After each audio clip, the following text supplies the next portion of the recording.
Okay, I'm not here to make you feel bad. I'm not here to rag on anybody. I'm just saying, let's analyze this for a moment. That is, you believe it's better to always have a soft answer with your wife. You believe it's better to try and meet her emotional needs when she's upset. But sometimes your wife approaches you out of her brokenness in a way that does what? Presses your buttons and you get annoyed. Sometimes she does something that offends you, right? Sometimes she takes advantage of your kindness. Guess what happens when you have those feelings? You get angry. Every human being, every husband gets angry with his wife at some point.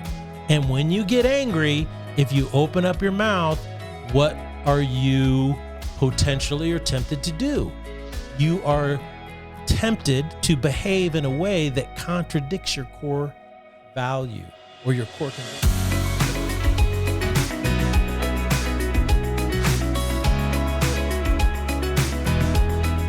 Well, welcome, ladies and gentlemen, to the Salty Pastor Podcast. I am Dr. Douglas Peak, and I am here with you as your, what should I call that? Kind of that soft and cuddly, never offend anybody, salty pastor.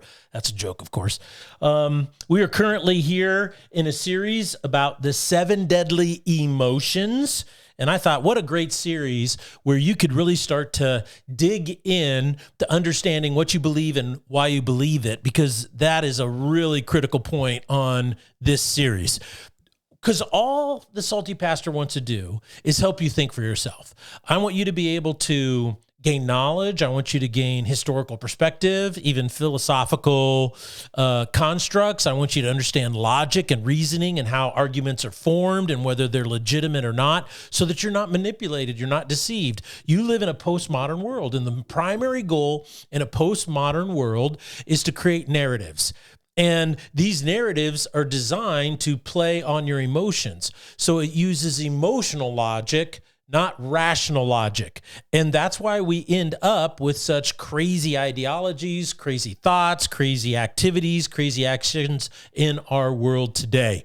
And we have become a people in America unhinged. And what do I mean by that? Well, we're no longer anchored to any unifying core value. We're no longer anchored to any core worldview. And so people are making up their own realities. And when that happens, you end up with massive division, massive conflict, violence, anger, hatred, malice, you name it.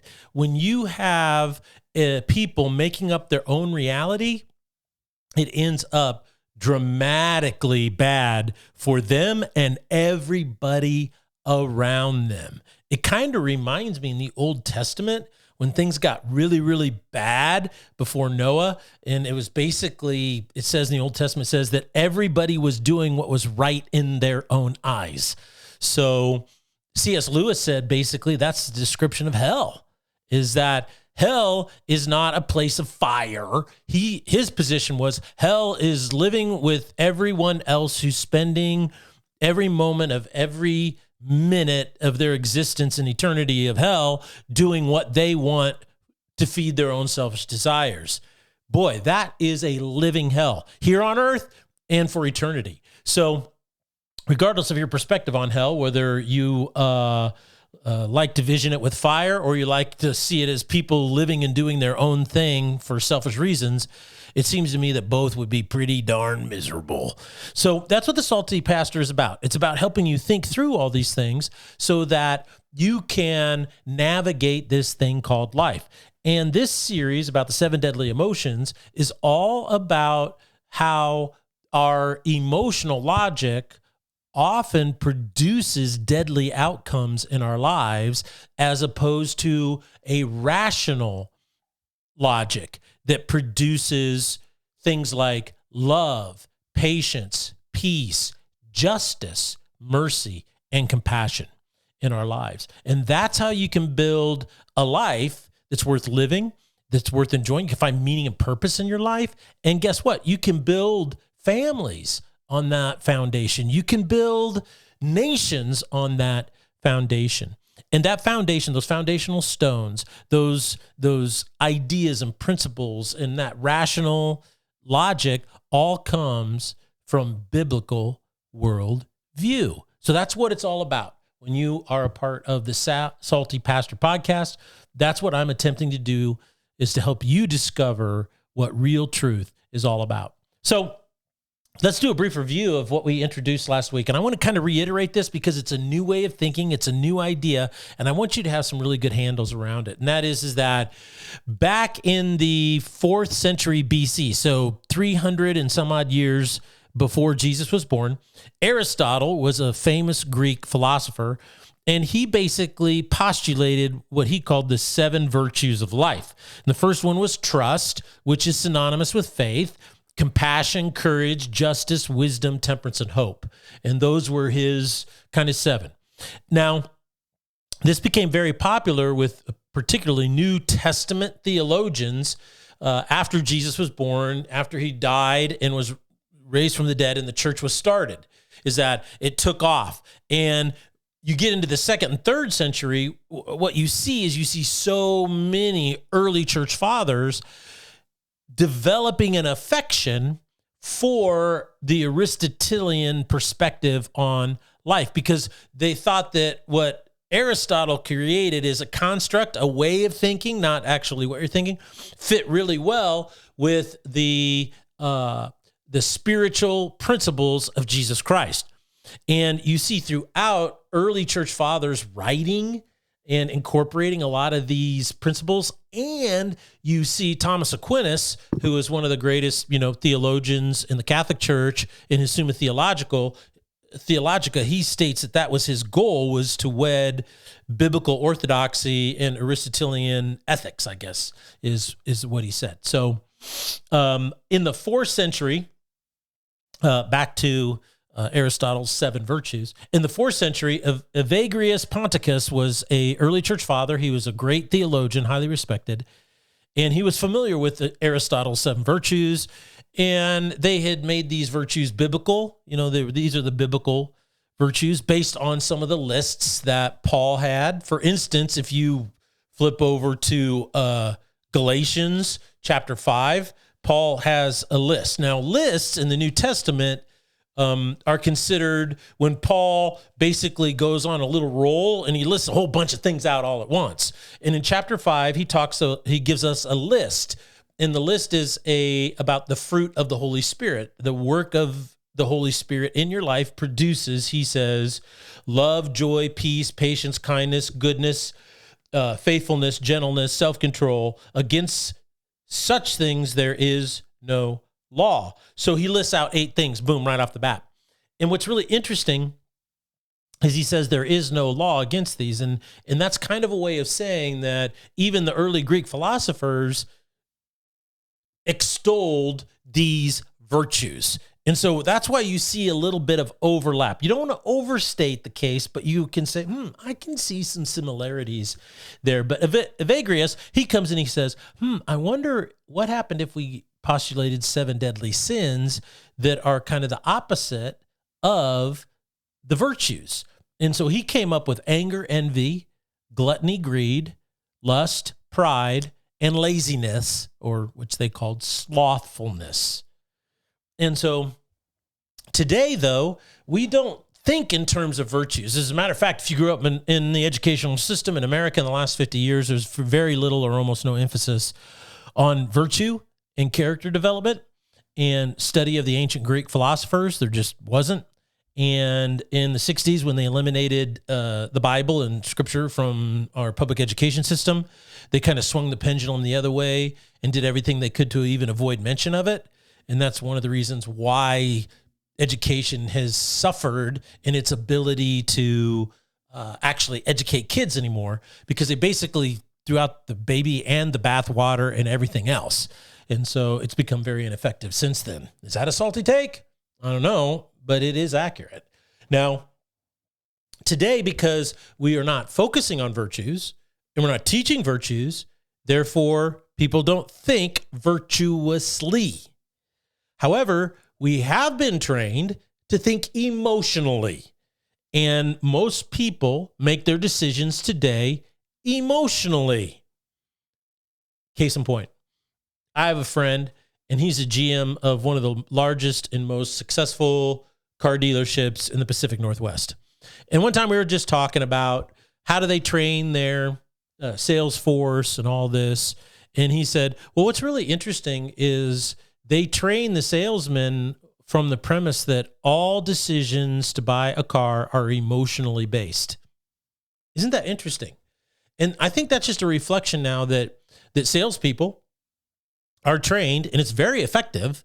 I'm not criticizing the effectiveness of this training, but they are trained to deal with emotional responses to the sale as opposed to actual rational responses to the sale.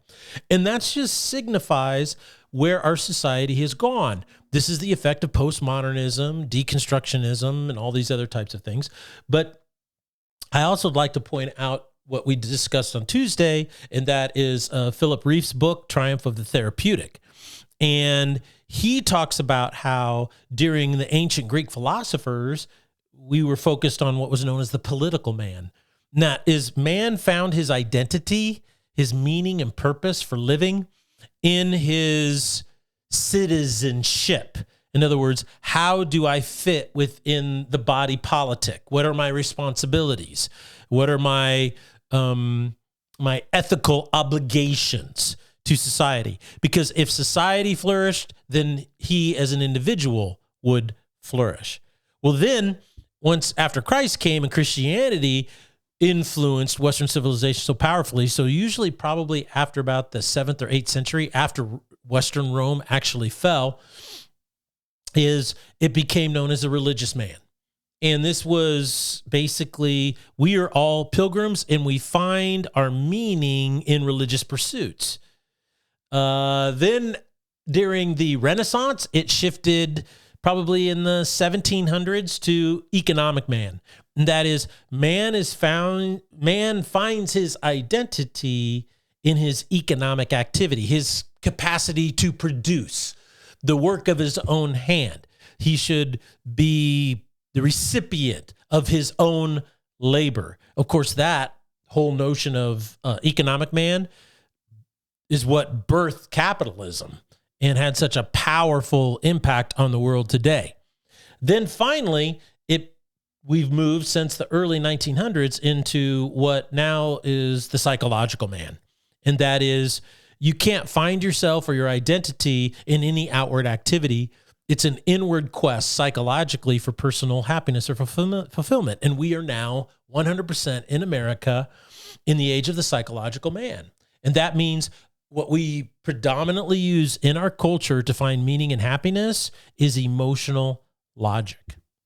You see, self-discovery is not about what you do, what you believe, or the convictions that you come to.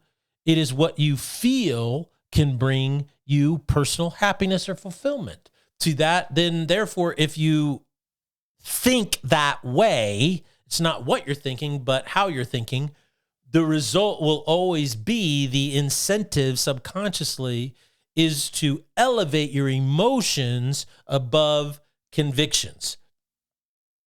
That's the psychological man.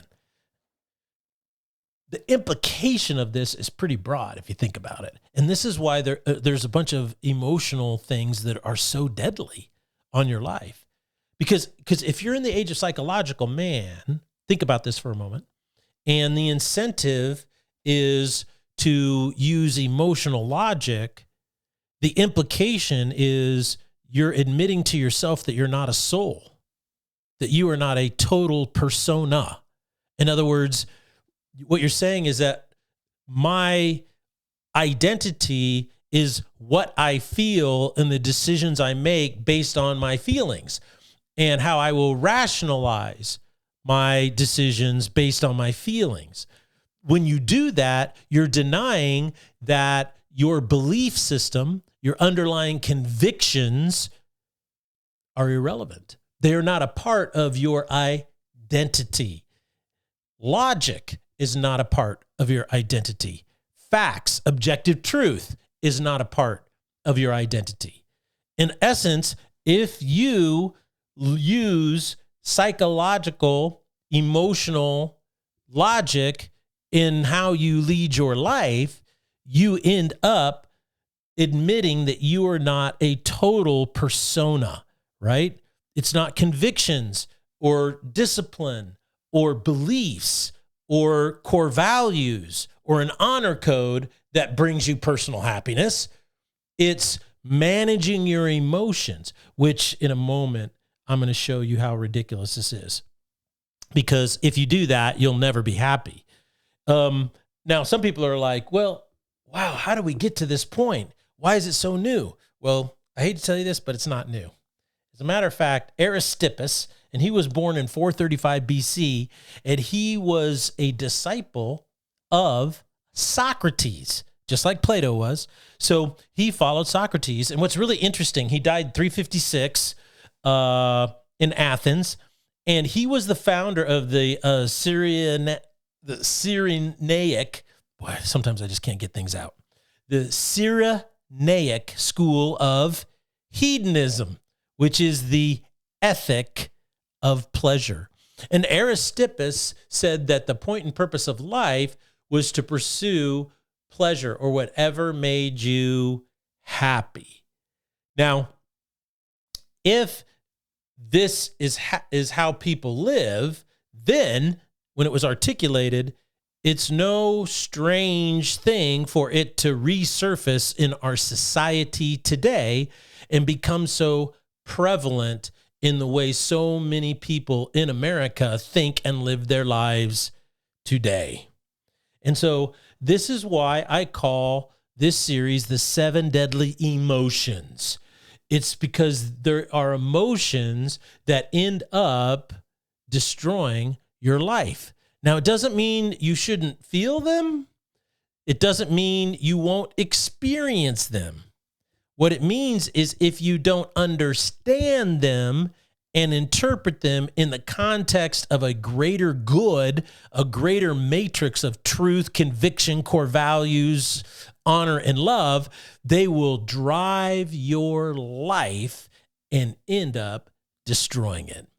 So let's get in and talk about how these emotions have the potential to destroy your life. Why are they so deadly? I want to start by showing you this little video by Arthur Brooks where he talks about Carl Jung. He was an early father of psychology. He originally was kind of a loose partner or colleague of Freud, but Freud went off the deep end and crazy. And Jung's stuff, I think, has really continued to be beneficial. And in many ways, it's proven to be quite accurate about the human psyche. And it's really interesting because he had this one phrase. He says that the primary goal of psychological therapy is getting people to understand the spiritual idea of forgiveness. He said, if I could convince people that they were forgiven, then he said that would cure 80 or 90% of my patients. Now, I find that interesting. I'm sure I butchered the quote a little bit, but that was the gist of it. And so I think that's really powerful is he understood a lot of these spiritual concepts.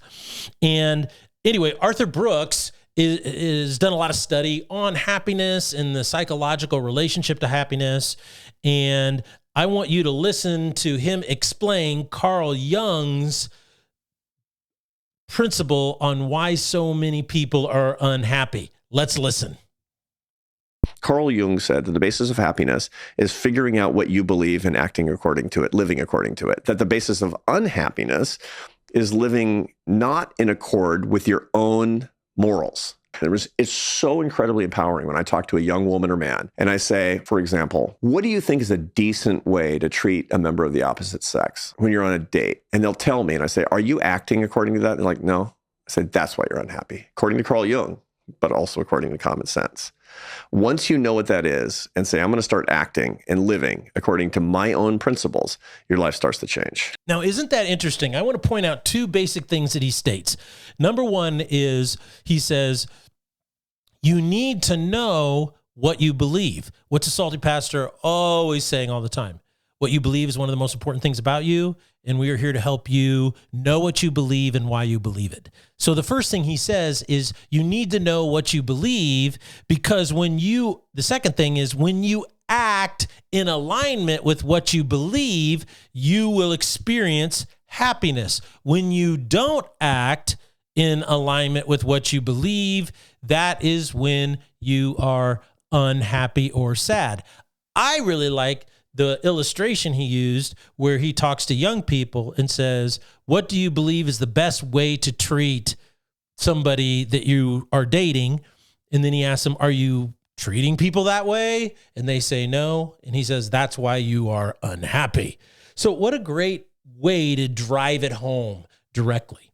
Now, the reason why these 7 deadly emotions are so deadly is because they interfere with you being consistent with your core beliefs.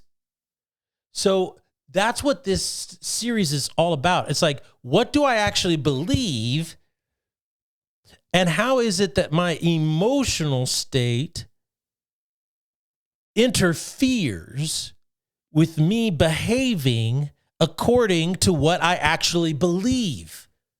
So when you think of that equation, there's only a couple basic options here. If this is true, if this is a principle of life, happiness is acting in alignment with what I actually believe. Not what I think I believe, but what I, in my inner person, actually believe. My core convictions. So you only have 2 options. One is you can change your core beliefs, your core convictions. And I've talked about that in other podcast series. You can do that. That is a process. It is difficult. It takes time. It takes discipline. It takes a capacity, desire to learn and to grow and to try new things. But what's really interesting is you can only change your core convictions if they are changing in a direction of honorable or virtuous convictions. No one starts out and says, man, I want to change my core conviction to be a man without a conscience who tortures puppy dogs. You know what I'm saying? You don't do that. My goal is to be the meanest person I can be and never have it bother my conscience. Okay, you can't set out as a goal that way. Now, a lot of people end up that way, and they end up that way because they're not aware of the 7 deadly emotions. But their process of getting to that place of what would you call that?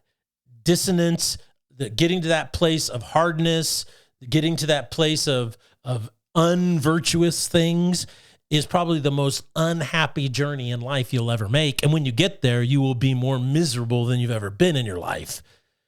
Now, on the other hand, you can change those core convictions if your goal is to become a more honorable and virtuous person. If you want to become more in alignment with the virtues that Paul lists out in Galatians chapter 5. If you want to say, I want Jesus to change me and grow me into being a better person. That is how you change your core convictions. Now, the other end of that equation is this: aligning your behavior with the core convictions that you already have. Now, the main reason we behave, the main reason we act against our core convictions, what we say and think and know we believe, is because of deadly emotions. And that's what this series is all about. For instance, you can be in a marriage and you can say to yourself, hey, I really, really want to treat my wife, my spouse, right, always with gentleness.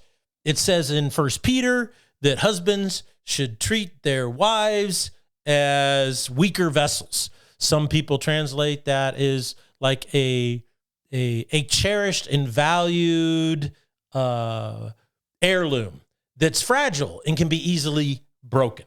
So you say, look, I don't want to have a harsh word or a mean word or a angry word with my wife. Well, most men, I think, who are married abide by that goal. How often do you keep it? Okay, I'm not here to make you feel bad. I'm not here to rag on anybody. I'm just saying, let's analyze this for a moment. And that is, you believe it's better to always have a soft answer with your wife. You believe it's better to try and meet her emotional needs when she's upset. But sometimes your wife approaches you out of her brokenness in a way that does what? Presses your buttons and you get annoyed. Sometimes she does something that offends you, right? Sometimes she takes advantage of your kindness. Guess what happens when you have those feelings? You get angry. Every human being, every husband gets angry with his wife at some point. And when you get angry, if you open up your mouth, what are you potentially or tempted to do? You are tempted to behave in a way that contradicts your core value or your core conviction, your core belief. And that is, treat your wife with gentleness in the way you speak to her. A soft answer, turneth away wrath. I never want to speak harshly to my wife. But boy, if she presses your buttons, she offends you, you might pop off in a way that violates your belief. Usually after that happens, you feel guilty. Sometimes you feel ashamed. You don't know how to fix that with your wife. So what happens is you tend in your relationship over a long period of time, you become more easily annoyed, more easily offended. You feel taken advantage of, disrespected, unloved, not valued as a man, more and more and more. And guess what that does? That gives a emotional response of anger, anger, anger. And out of anger, what happens? That's right. You act in contradiction to your core belief. You see how that works? And I think that's really the issue, is when you feel annoyed, when you feel offended or taken advantage of, that leads to an emotional response of anger. I don't think there's anything wrong with feeling anger. It's when you let anger take root or it becomes a habitual emotion that you start to produce behaviors that contradict your core beliefs. And that's why so many men and women get unhappy in their marriage. You remember what James wrote to the church, one of the earliest letters ever written to the church, in verse 19 of chapter 1. He says, "You know this, my beloved brothers and sisters." In other words, this is common knowledge. Everyone must be quick to hear and slow to speak and slow to anger. For a man's anger does not bring about the righteousness of God. Anytime a man makes decisions on the basis of anger, a deadly emotion, it produces the opposite of the righteousness of God. It produces the works of the devil. So the key is, how do you begin to address this emotion in your life? Well, I think it's really interesting how he says, be slow to anger. What I would do is encourage you to evaluate yourself. How often do you get annoyed? How often do you get angry? And then I would ask myself another question. How fast do I go from annoyed or offended to anger? Is it slow or is it super fast? I would evaluate that. And then what I would do is, instead of trying to tell yourself, I can't get angry because anger doesn't produce the righteousness of God, I should never be angry, then guess what? You're picking an impossible goal. What I would encourage you to do is, I would encourage you to say, okay, I went from annoyed to angry, talking with my wife, talking with my kids, talking with my boss or my coworker or friend or whatever. I went from offended and annoyed to full-blown anger in 5 minutes. Well, focus on, how could I extend that to 10 minutes or 15 minutes? There's this old cliche, is that if somebody says something and makes you angry, the first thing you should do is count to 10. Why do you do that? See, what they're trying to do is practice this principle of slow to anger. If you slow it down, what you're going to find out is that the emotion is no longer deadly. You'll still feel it. You'll still manage it. But in the end, it will have no control over your life. Now, what I want to do is I was using that as kind of an illustration to dig into how we need to know what we believe and why we believe it. And then we need to start living in a way that is consistent with what we believe. So my challenge statements for you this week are simply this, and that is, are you a person who thinks with emotional logic or with rational logic? This is not a male, female type of thing. There might be a penchant towards one or the other based on your gender, but in the end, it doesn't really matter. What matters is, am I allowing my core convictions, my core beliefs, my code of honor to be the way in which I think, or am I allowing my emotional state to dictate the way in which I think?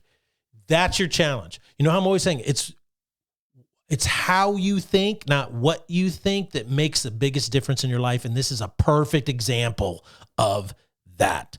Now, I'm excited. We're going to kind of dig into each one of these deadly emotions over the next of the 6 to 7 weeks. I hope that you will continue to become a part of the Salty Pastor. Share this with your friends.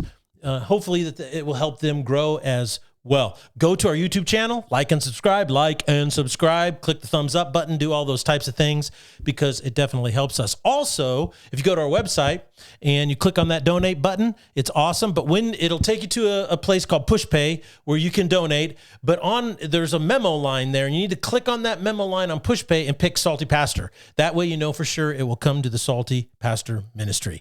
This is Dr. Douglas Peak, signing off and always encouraging you to think for yourself.